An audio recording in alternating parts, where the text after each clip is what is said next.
Hello, I'm Kerry George with CIBN TV, and today I'm going to be talking about how influencers get paid speaking gigs. And I'm going to talk about how others just get lucky once in a while, and they wish that they were influencers that got paid speaking gigs over and over again. You're going to want to stay tuned for this one.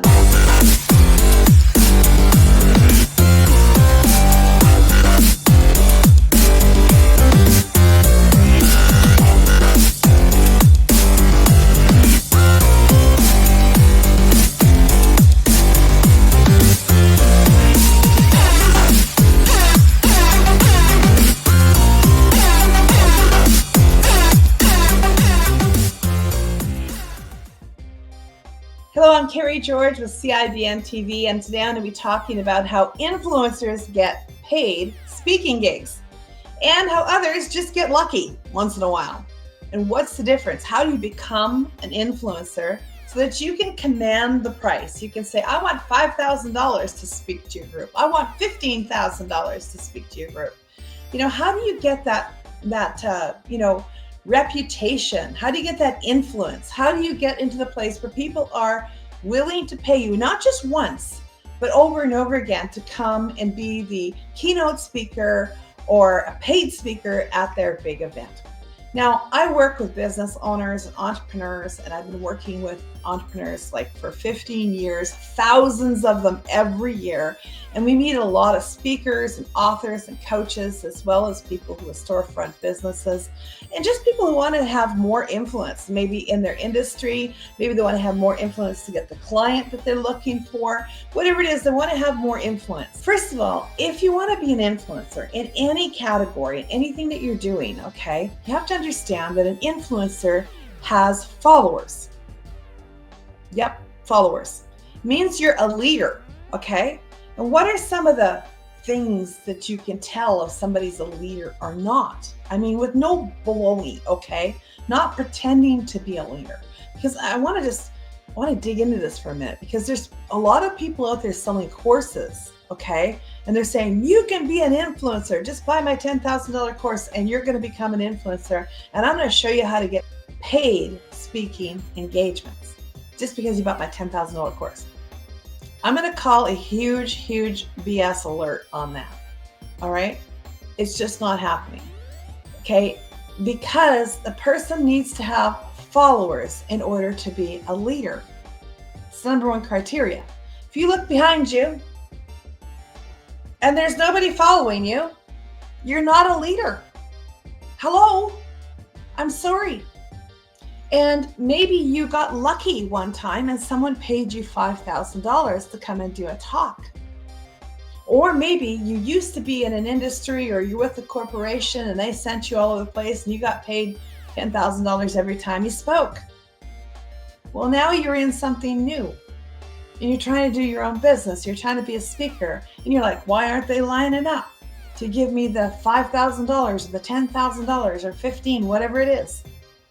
Well, it's most likely because you're not an influencer, okay? You just took a course, and now you just have a sense of entitlement that you deserve it because you got it one time. You got lucky. That's not the same, okay? You have to have followers. You got to have people that are actually checking in on what you're doing. And now followers can come from many different sources. Some of you, maybe you build a big email list. You got 10,000 plus 100,000 people on an email list. That's pretty good following. Okay, you can make money off that. That's cool. Maybe you got a huge Instagram account, 80,000 followers on Instagram. That's good.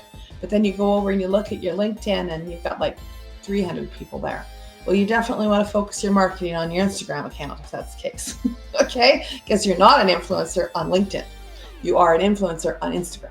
So you really need to know how to play to that crowd and how to use that opportunity of those followers there. But if you don't have at least 10,000 in total throughout social channels and emails and stuff like that, you don't even have the beginning of influence, okay? That's kind of the starting point.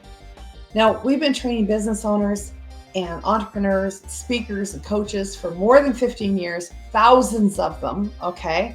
And it's been our experience that you got to have at least 10,000. And so we've even created this networking success path that takes a person in business through a series of events to get there.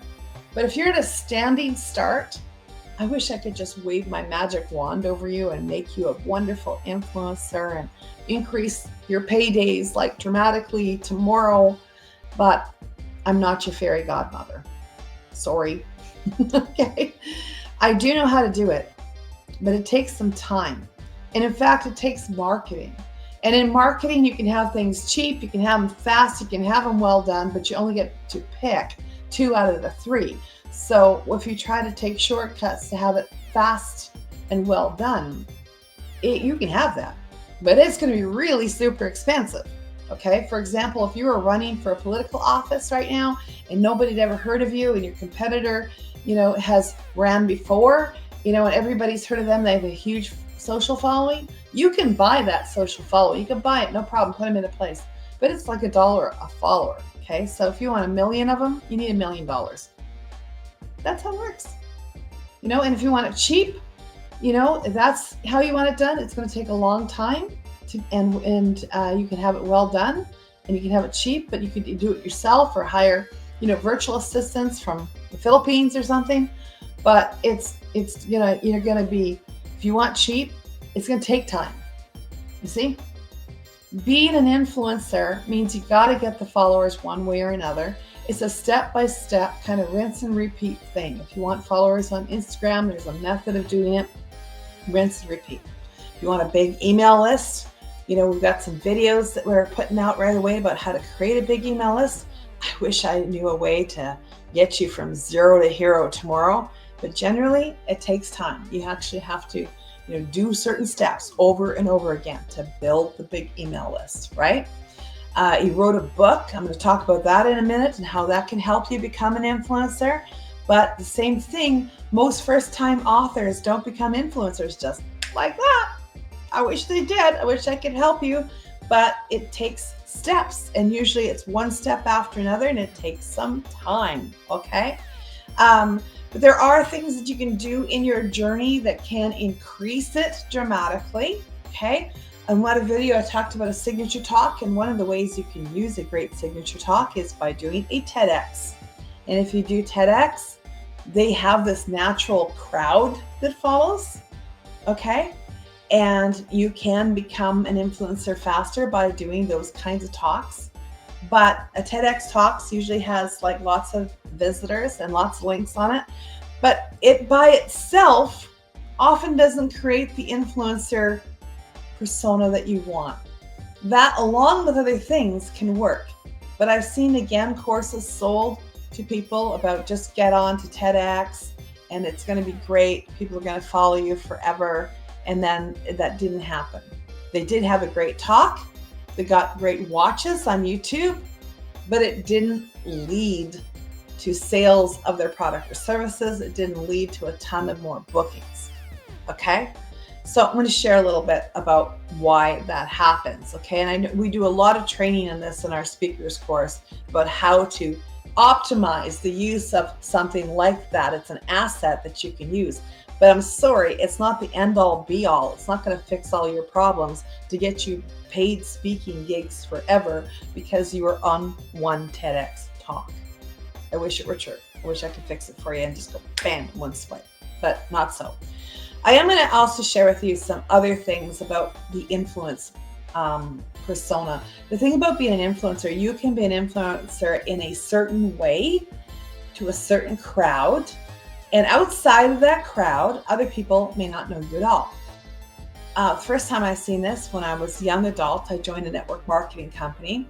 And there were people who were really, really famous in the network marketing organization in that one. Okay, if you went to a different company and you said their names, nobody knew who you're talking about. But in that company, the thousands of people that were signed up, around the world, US, Canada, if you said those names amongst that group of people, you would get shock and awe. You know this person. Oh, wow. Right?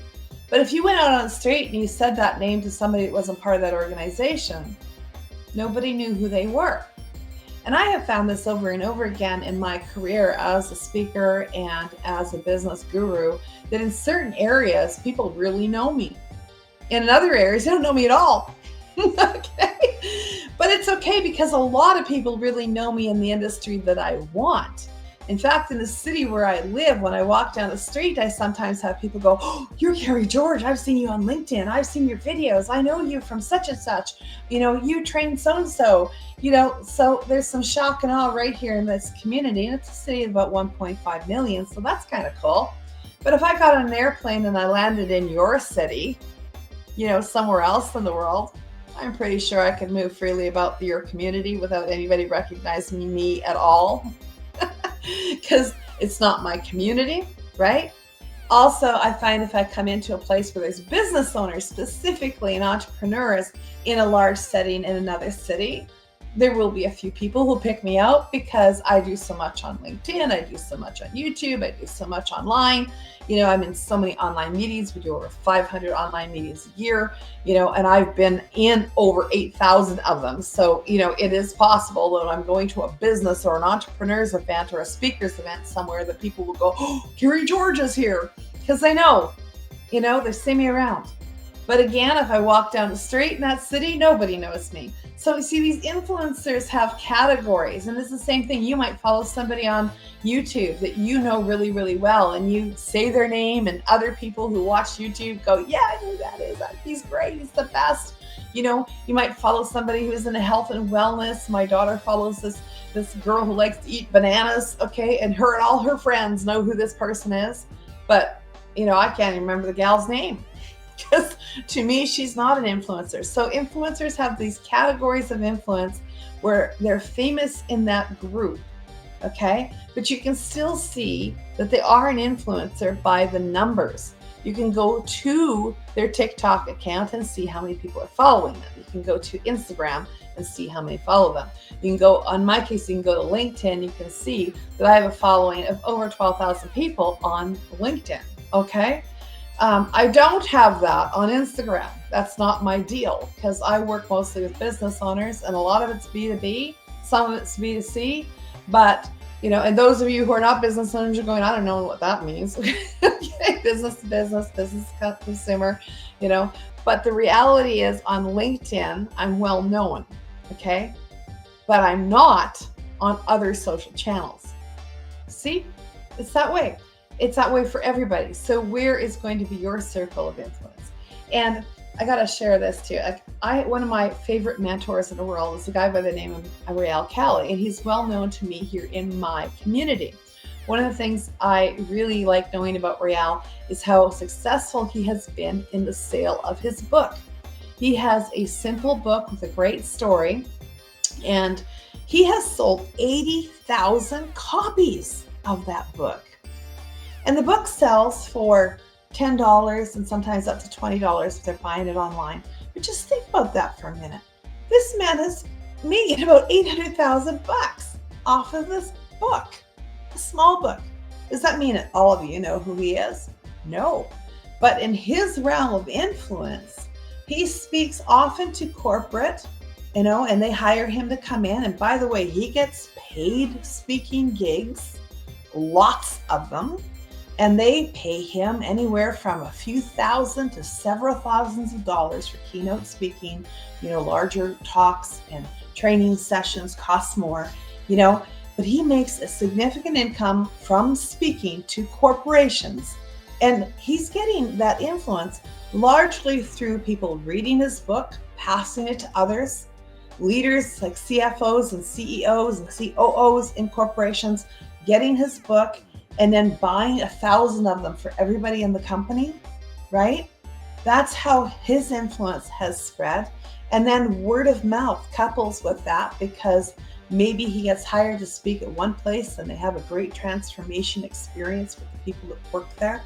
So now, another corporation is looking him up, and they heard, what the experience was over here at this corporation. So he gets asked again, and he gets ongoing speaking engagements. Okay, he's not getting lucky anymore. Luck is no longer part of the equation. He really is an influencer with that group of people. which is a huge difference. Here's another one I see all the time. People are like, well, I just need to be on TV. If I could be on TV or if I could be on podcasts more, I would get more speaking engagements. Maybe, but being on television or podcasts is far more effective if you do it repetitively. And if they see you over and over again in the same place. And so sometimes people are like, well, I'll start my own podcast then. Well, that's might be helpful if you can get the numbers of people following you. But most podcasts suck, frankly. And even if the podcast is done well, the numbers that follow and the downloads that come from the podcast also are not that great. Same with TV. I was asked a few years ago to be on this program on Roku, and it's got like 3 million viewers on this channel. Oh, yay. So, and they even let me make a little offer. And so I did something along my signature talk, and I did this simple offer, and the return off of it was minimal. It's very, very small. Okay. Why? Because they didn't know me. They still didn't know me. Okay.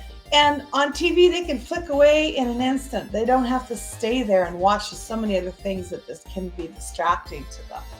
However, if I run a television program every week, week after week, and that had millions of viewers, that would make a difference. I would become an influencer pretty fast if I got cast to be on something with, many viewers that played weekly, on a place that was accessible where lots of viewers were coming. Of course, that would change my ability to be an influencer. And I would also, as a result, get more paid speaking gigs if that was something I was after and I shared that was an opportunity I was looking for. Sure, that would work. I know a politician local to me, and she's actually become a very, very big name in politics. And what she did is she created a podcast, and she talked about relevant ideas and things that were going on, and really took off over the time of, 2020, where all that stuff was going on, to like 2022 or 3, and she had lots of viewers on this, and she was talking about relevant issues and had lots of guests come on that were well known, drew a big crowd. The numbers went up on the podcast, the numbers were up on YouTube. And then, when she went into politics, immediately everybody knew who she was, and she was so easy to find because there is this long trail of weekly episodes that she had been on podcasts and on YouTube. So she quickly rose to fame, and she won the election by a landslide. Okay, so you see how that created this perfect storm, and she was an influencer in that realm because she was talking about relevant events and relevant things that were, part of the political movement that she was going to be part of as she took off in her career. You see, it worked really, really well being on that repetitive podcast that had lots of followers.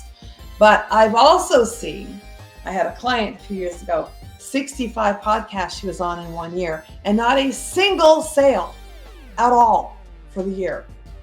Okay, why?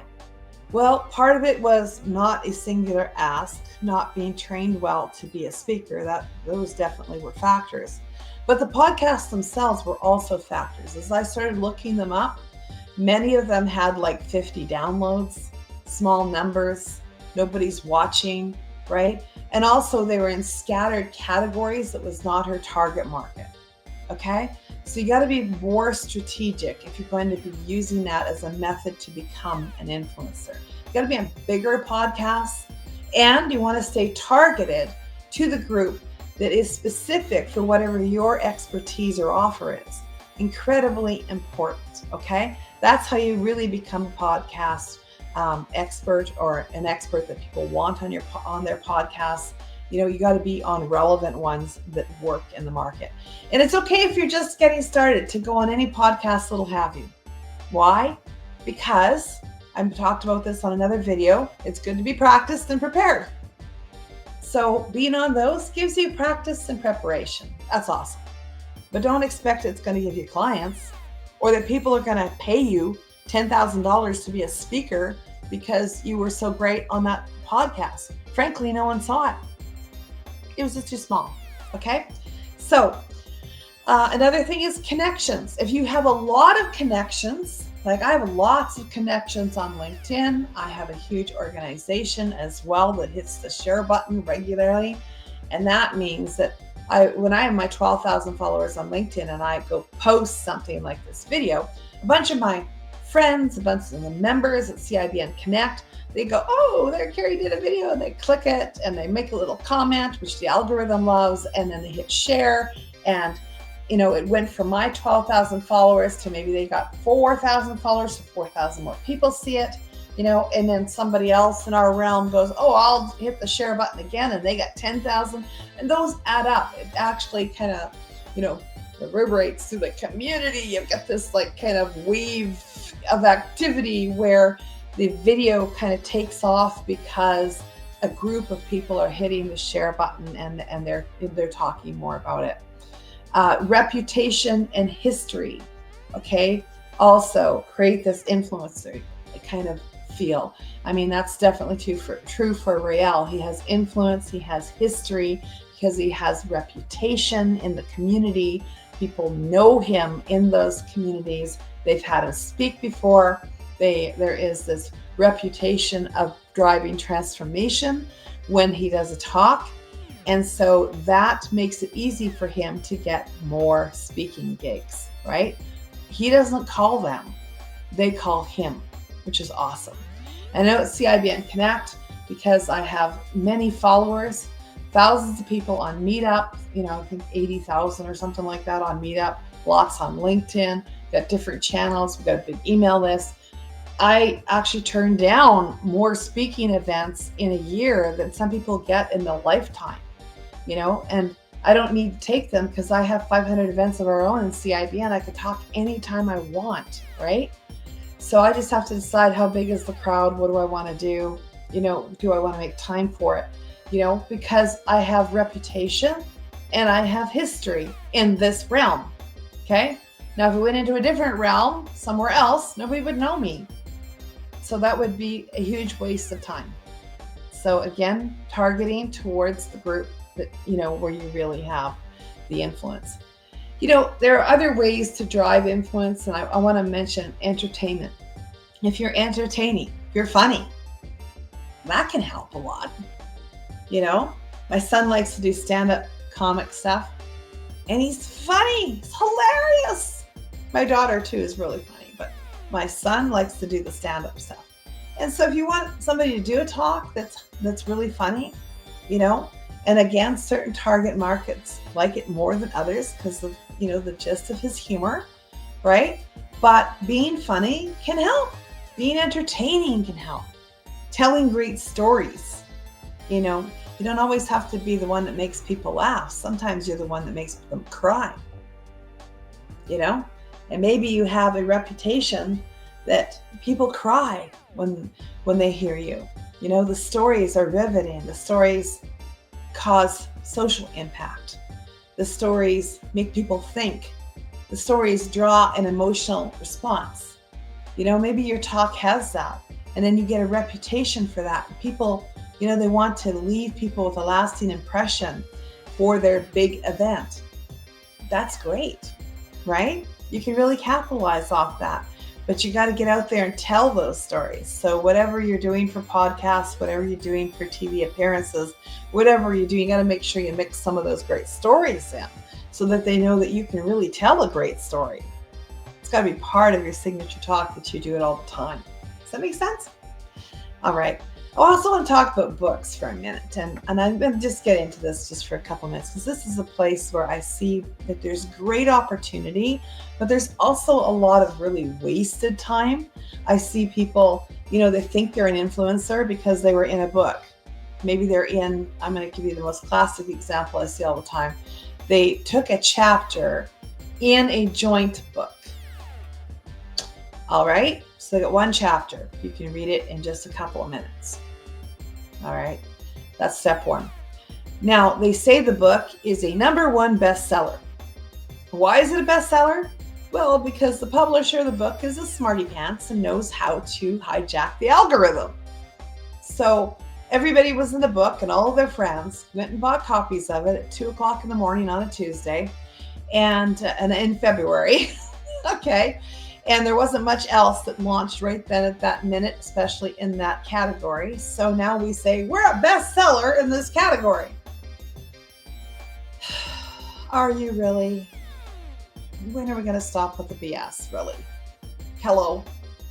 You might be able to make that claim to fame because technically that's true, but thousands of copies of the book didn't sell. And even if they did, nobody remembers you out of the 2-minute read of the one chapter. Hello? That's not a way to really become an influencer. And I've seen people be in 5, 6, 10 of those. Oh my goodness. Save your money, please. Okay? If you are going to create a book because you're going to share your expertise, then do so. Make a real book. We've got people in our network who can show you how to do that. I have a mountain mastermind that I do every year that I can show you how to do that. But we have book coaches as well that can work with you to show you how to do that. Make a real book that is really your expertise, okay? And then market the crap out of it. There's no point in actually having a book if nobody reads it. So how are you going to get people to read it? Well, put a budget aside. Instead of spending $2,500 or $3,500 10 times on 10 different joint projects that will give you squat every time, 10 out of 10. Instead of doing that, do a self-published book. It'll cost you $2,500 to $5,000 to get it done really, really super nice. Get it up on Amazon, pay for advertising so that things start to happen with the book. And here's a fun one for you. Seed the market. Buy 1,000 copies of your book and send it to 1,000 people who are influencers with large followings. And if your book moves them, because you wrote it that way with great stories, guess what they do once they read the free signed copy? They send it out to their friends. They tell their friends about it. They share the link for it. So get it in the hands of people who really are influencers, have a great big following, and then make it simple for their following to become yours.